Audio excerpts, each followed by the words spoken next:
그런 다른 기억으로 씌어갈 때 이것이 편향되고 왜곡됐다면 어떨까요? 오히려 처음의 사랑이 오히려 더 할 말이 많고, 그죠? 그것을 이유 없이 부정하는 그런 모양새가 되기 때문에 우리가 올바르게 기억하도록 역사를 바로 세우자, 이런 의미를 우리는 다시금 새길 수 있게 되겠습니다.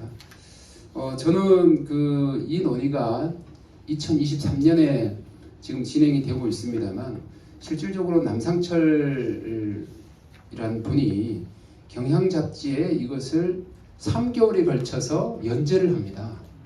우리 천주교의 근원을 우리가 찾았어, 이런 취지인데 계산을 해보면 어떻습니까? 60년이 지났습니다. 60년이요. 결국은 우리가 이제 내면을 들여다보고 수행하는 것도 중요한데, 사실은 이 종교라고 하는 모양새는 대중과 끊임없이 대화가 돼야 종교의 어떤 확장성이든 또 영속성이든 이런 것들이 분명히 담보가 될 수 있단 말이죠. 그래서 오늘 같은 자리가 상당히 많아졌으면 좋겠다, 그런 생각이 들었습니다.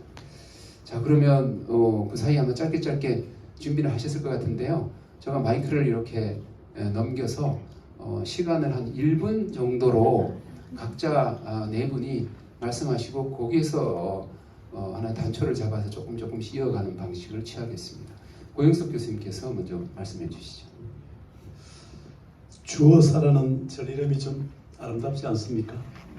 고기어자를 단 절들이 조사를 해보니까 거기 제가 주 1번에도 나왔지만 부산에 범어사가 있죠. 그리고 밀양에 만어사가 있습니다. 김해 신어사가 있고요. 여주에 주어사가 있습니다. 되게 우리 그전에 해거스님이 한마디 그렇게 하시던데, 고기어자가 이제 물고기 문양 때문에 가야, 금간가야, 쌍화문 뭐 이런 얘기하면서 이제 뭐 가야와 연결된 절들이 아니냐, 뭐 그런 얘기를 한마디 하시는데, 주어사가 뭐 가야까지 올라가기는 조금 어떨지 모르겠어요. 그런 근거가 전혀 없으니까.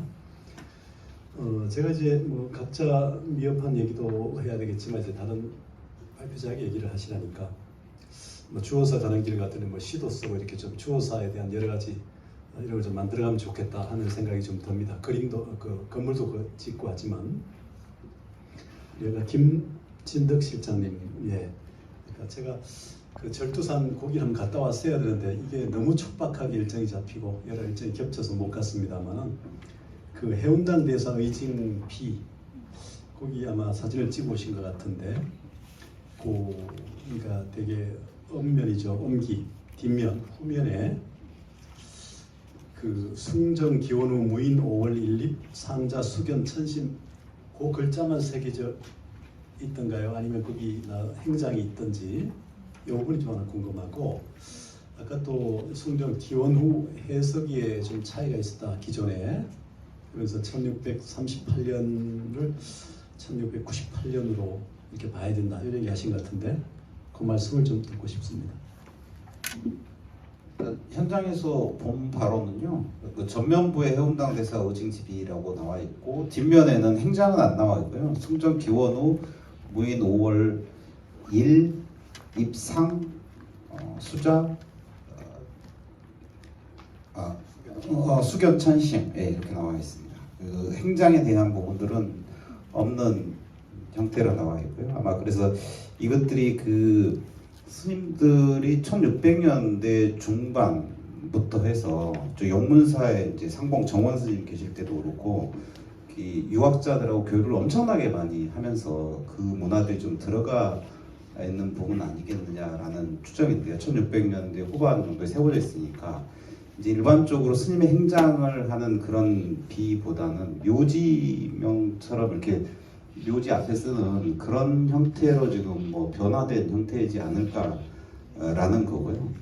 숭정 기원 후 무인년은 뭐 이제 그 숭정에 대한 부분이 아까 또 뭐 잠깐 말씀하셨지만, 이제 명나라 때 마지막 황제의 그 연호지 않습니까? 그래서 이제 그것 때문에 좀 보수적이고 명나라에 대해서 좀 지켜야 되는 이런 사람들한테는 그 공식적인 행사에서는 청나라 연호를 써야 되지만, 이게 좀 알려지지 않는 비공식적에서는 이제 명나라 연호를 계속 쓰고 있는데 명나라는 숭정이 마지막 연호였기 때문에 그분이 돌아가시고 나서 살아계실 때는 그분의 이제 바로 숭정 몇 년, 무인년 뭐 이렇게 쓰고 돌아가시고 한 갑자가 들어가면은 숭정 기원 후 그 다음에 이제 또 두 갑자가 되면은 또 숭정 기원 뭐 이제 뭐 이런 식으로 해서 계속 씁니다. 그래서 그것도 이제 신계사의 비석에서도 그런 식으로 나타나고 뭐 이제 그 불교계의 그 비석 중에서는 이제 숭정을 가지고 숭정 연호를 계속 2제, 3제 이렇게 해서 계속 쓰고 있거든요. 그러면 거기에다가 개원 후라고 되어 있는 거는 바로 이제 60만 다음은 되는 거고 이제 2제라고 하면 120년 더해 가서 해야 되는 거고 그렇게 그 기법들이 있기 때문에 이제 뭐 이거는 뭐 다 알려져 있는 문헌사 하시는 분들이나 이렇게 비석 하시는 분들은 연호를 절 때는 다 이렇게 1698년으로 다 알고 계신 부분들이고 뭐 1638년으로 한 거는 그냥 숭정 연간의 무인년이기 때문에 요거는 아닐 것으로 다 보고 있는 걸로 알고 있습니다. 네, 감사합니다. 저도 이제 그 의징비 관련돼서 질문을 하나 드리고 싶습니다. 우리 실장님 보통 이제 사지를 많이 조사 발굴을 하시는데 그 의징비 대사 의징비가 나올 정도의 절이면 아까 우리 고영석 교수님 논문에 보면 어떤 사격을 말해준다. 절의 급, 뭐 절의 품격이라고 그럴까요? 규모 이런 것이 그런 의징비가 나올 정도면 지금 발굴되어 있는 거하고 매칭이 됐나요? 언밸런스가 됩니까? 아니면 의징비에도 있음에도 불구하고 그 정도 규모가 나타나는 게 있을 수도 있나요? 조금 예외적인 경우로 봐야 될 것 같습니다. 저게 이제 뭐 사찰, 암자 이렇게 붙어 있는 것들이 뭐 실제로는 이제 신정동률 여지 승남에 이런 데 보면은 사찰을 성이라고까지 하는 데도 있습니다. 그러니까 뭐 은혜사 같은 게 이제 은혜성으로 나오죠. 그런 경우들도 있어서 사찰을 여러 가지 칭호로 이제 붙이기는 합니다. 이제 아예 사찰인데 절사자가 아니라 또 다른 사자 있으면 유교에서 쓰는 그 사로도 나오기도 하고요. 그래서 이제 그것들이 어떤 의미냐에 대해서는 이제 문헌하시는 분들이 뭐 좀 더 저보다도 더 명확하게 알고 계실 것 같은데 여기는 사라고 일단 붙긴 했지만 암자 천진암보다도 훨씬 더 규모로 봐서는 아마 더 작기 때문에 그러니까 실제적으로 이렇게 그 소프트웨어가 들어가지 않는 하드웨어적으로 보면은 조금 격에는 명칭이 좀 암자보다도 규모로서는 좀 작은 편이긴 하다고 드릴 수가 있을 것 같습니다. 근데 여기에 나오는 이제 뭐 스님들 이렇게 돼 있는 것 같은데 승탑 이런 걸로 보면은 좀 더 격기 그런 정신적인 그 소프트웨어적인 부분에서 좀 높기 때문에 그러지 않았을까. 여기에 경제적 기반도 사실은 그 밑에 있는 논이 아마 가장 경제적 기반이었을 것으로 보입니다. 이 조사, 이 앵자산 내에는 이 남상철 씨가 거기로 올라갔을 때만 해도 4개 사찰, 4개 암자터 정도가 암자가 더 나옵니다. 그래서 이 앵자산 내에는 이 주호사뿐만이 아니라 사실 여기가 주호산지에 대해서도 사실 좀 근본적으로 고민이 좀 필요하기도 합니다. 저희들이 이제 일반적으로는 발굴해서 기와에서 명문이 나와서 조사라고 써있거나 아니면 비석에 사적비 같은 데 써있으면 모르겠는데 이거는 순수하게 동네 분들한테 없어진 지 거의 200년 뒤에 150년, 170년 요 정도 뒤에 와서 물어본 거거든요. 근데 그곳을 지명을 했기 때문에 이제 갖는 건데 자기 조부한테 이제 들었다라고 하는 식으로 해서 들은 건데 그 산 내에는 그거 이외에도 1960년대에 들어갔을 때만 해도 4개에서 5개 사찰 정도가 더 있다고 돼 있기 때문에 이 앵자산 내에 있는 부분에 대한 정밀 그 지표조사도 좀 필요할 것으로 보이고요.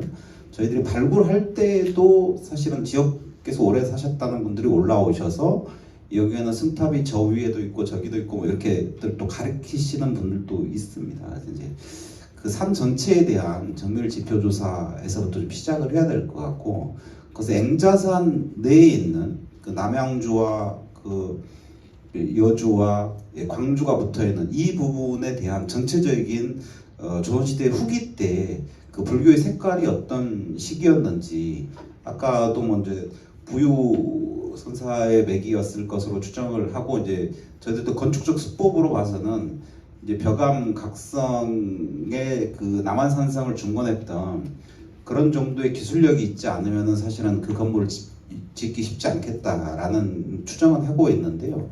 그런 부분에 대한 그 인문학적 조사하고 이 고고학적 조사가 지표 조사하고 같이 병행되면은 오히려 더 그 앵자산 내에 있는 불교 사적 위상들이 더 드러나면서 조사가 그 중에서 어떤 역할을 했는지, 그 조금만 암자들의 수사찰로서의 역할을 했는지, 뭐 아니면은 천지나무 건너편이기 때문에 확실히 영역은 달랐을 거거든요. 그러면 앵자봉 내에 있는 그 계곡으로 쌓여져 있는 이 부분에서의 어떤 역할을 했는지에 대한 연구도 추가적으로 필요할 것으로 판단을 하고 있습니다. 예.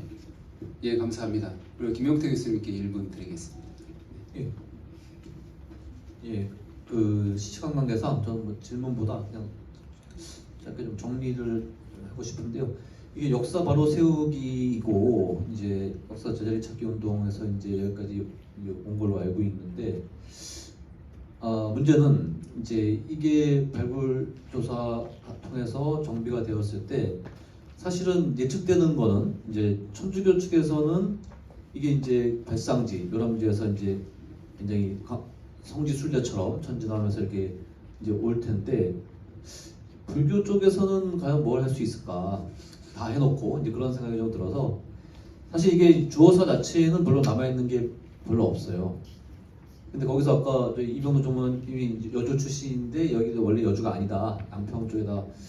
근데 제가 또 천지남도 지금 뭐 광주 행정교역상 광주 쪽이고, 근데 이 여주나를 떠나서 그 광주나 양평까지 볼 때는 사실 굉장히 이 불교에서도 중요한 거기 때문에 오히려 좀 그게 광역으로 해서, 또 이게 남한강도 있고 해서 이 남인들도 뭐 이렇게 서로 교류하고, 정다산 쪽도 양평에 집이 있는데 그 교통로와 관련해서 그렇고, 그러니까 좀 조선 후기적 차원에서 그 교통로를 고려한 광역 권역을 설정하고, 거기에서 이 유학자들이 어떤 모임을 어떻게 누가 했고, 또 불교는 어떤 사찰들에서 어떤 계파에 의해서 어떤 전통이 있는가를 좀 거시적으로 두고 봐야 거기에서 일어난 유불 교류가 먼지가 드러난다는 게 한 가지고요. 이제 주어사 자체 가지고는 뭐 지금 넣을 게 없을 것 같고, 또 하나는 아까 박태현 선생님이 할 때 그 결국은 그 탐방로드하고 하는데 교육 전 시간이 있는데, 과연 그 교육 전 시간에 무엇을 집어넣을 수 있을까? 무엇을 교육할? 그게 천주교 발상지에서 천주교에서 맨날 와서 그거를 빌려서 뭘 하고 하는 건 이제 취지에 맞지 않기 때문에, 거기서 좀 전에 말한 조선시대 불교가 어떤 것이었고, 또 그 강력적인 그 권역에서 불교는 어떤 역할을 했고, 그러면서 이제 거기서 하나의 사랑방으로서 천주교 이런 것들이 가능했다. 좀 그런 내용들이 더 들어가야 하지 않을까라는 생각이 들었습니다. 네, 제가 이제 계속 시계를 보는 사람이라서요. 지금 이제 김진덕 실장님과 박태현 교수님께는 양해를 구해내는 게 좋을 것 같습니다. 또 김진덕 실장님은 워낙 말씀 잘하시고 또 충분히 하셨다, 이렇게 제가 섣불리 한번 생각해 봅니다. 프로와에서 제가 한 분을 청해서 의견을 듣고 싶습니다. 오늘 이 역사 제자리 찾기와 관련해서 우리 교계도 언론지에 상당히 제가 보기에는 과격할 정도로 글을 쓰시는 우리 이병두 원장님께서 갖고 계시는 그 의견을 우리 대중들과 함께 나누면 좋은 시간이 될 것 같습니다. 제가 딱 한 1분 30초 드리겠습니다. 네. 이런 세미나가 있습니다. 지금 사회자의 말씀을 좀 수정을 해드려야 되는 게,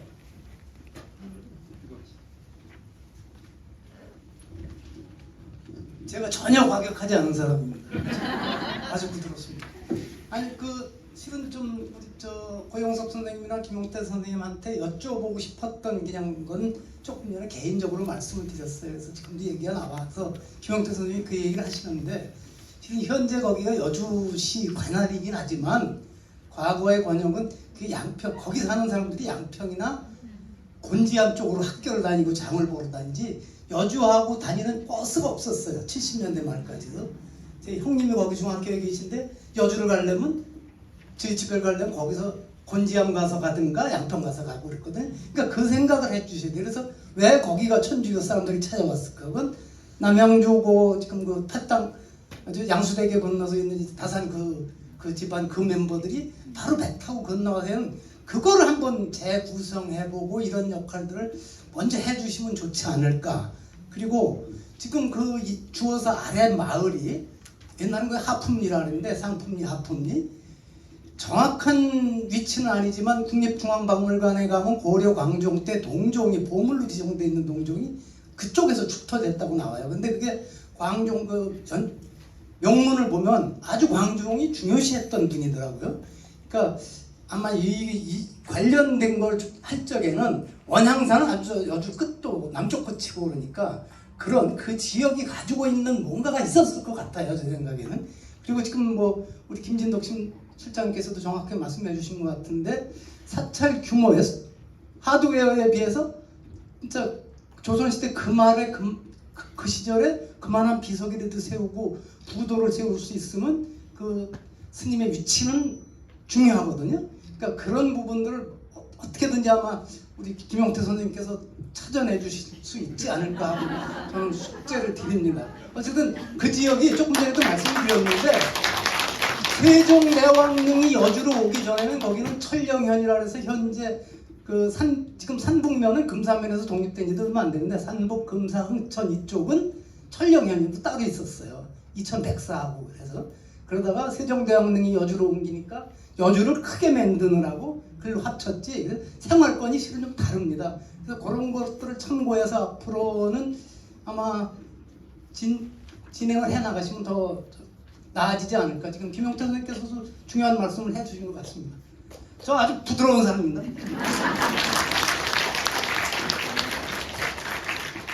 제가 존경하는 원장님이시고요. 제가 그렇게 표현을 드림으로써 스스로가 더욱더 부드러워진다 이런 말씀을 하실 기회를 드리고 있습니다. 저는 이제 오늘 주어사를 중심으로 한 이제 공부 모임이 이렇게 대중들께 알려드리는 형식의 세미나로 이렇게 발전했다는 것에 대해서 크게 감동을 받고 기뻐합니다.